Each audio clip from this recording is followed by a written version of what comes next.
Hi, Dr. Stone. This is Ryan Hill. We're going to be demonstrating our lumbar strain rehabilitative and preventative exercises for the critical assignment. So we're going to start off with our first rehabilitative exercise. We're going to be doing some elephant walks.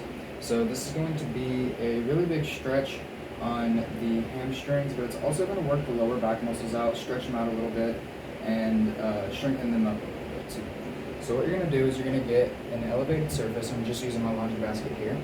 And you're going to lean down on it, bear some weight on it. Go ahead and, let some weight bear down on it. And you're going to get your feet as close as you can to the box. You can't really see here, but it sticks out a little bit. It's not really straight down, so I'm getting pretty close here. And then what you're going to do is flex your back as hard as you can.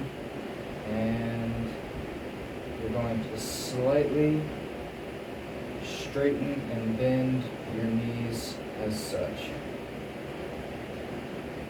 And you want to keep that back flexed the whole time, just like that. So progression for this exercise, what you're pretty much going to be doing is lowering the height of the platform. So, say you would start out right here, and then you would go to here, and then you would go to there. Essentially just getting a bigger and bigger and bigger stretch in your hamstrings and your lower back, until eventually you move on into what we call the Jefferson curl.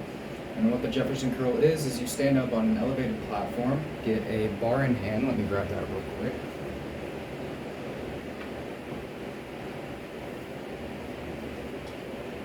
Get a bar in hand. We're going to pretend that I'm standing up on top of this thing. I don't think it can actually support my weight though. But Jefferson curl, you're going to get your bar in hand, and you are going to roll your shoulders, roll your spine, and roll all the way down. And eventually you're going to go past your toes. Since you are on an elevated surface, I can't really do that right this second because I do not have one, but you're going to roll all the way down. And this should be a nice, slow, controlled exercise. And then you're going to just roll all the way back up, just like that.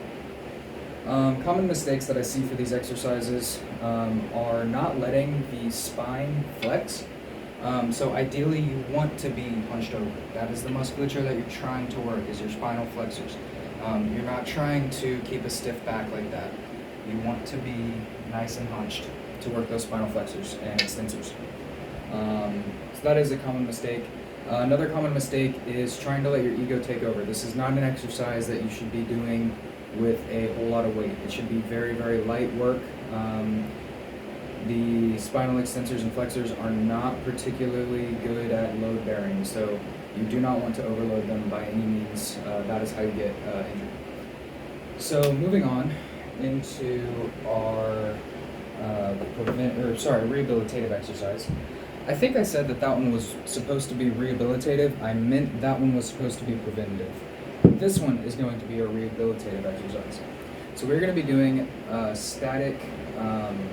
pretty much static balance.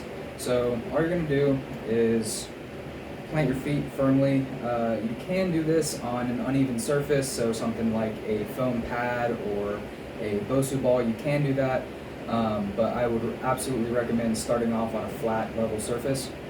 And all you're going to do is bring your one leg up, and you're going to balance for 30 seconds at a time. So you're going to do your 30 seconds right here. You want to keep that leg or that hip and knee flexed. You do not want to drop down to this position or be anywhere over here. You do want to be flexed the next 30 position and have your weight balance on your leg. You're going to do 30 seconds on one side, and then come on up and do 30 seconds on the other. And what that's going to do is that's going to strengthen that piriformis muscle, really get those deep hip musculature to help loosen up the lower back a little bit. And the progression for this exercise is, instead of just a static hold, you're going to make it dynamic.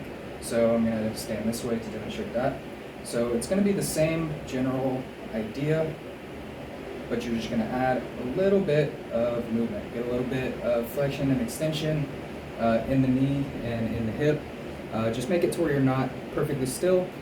Challenge those stabilizing muscles in the hip musculature a little bit more. and yeah, get some good work in. And that's all I got.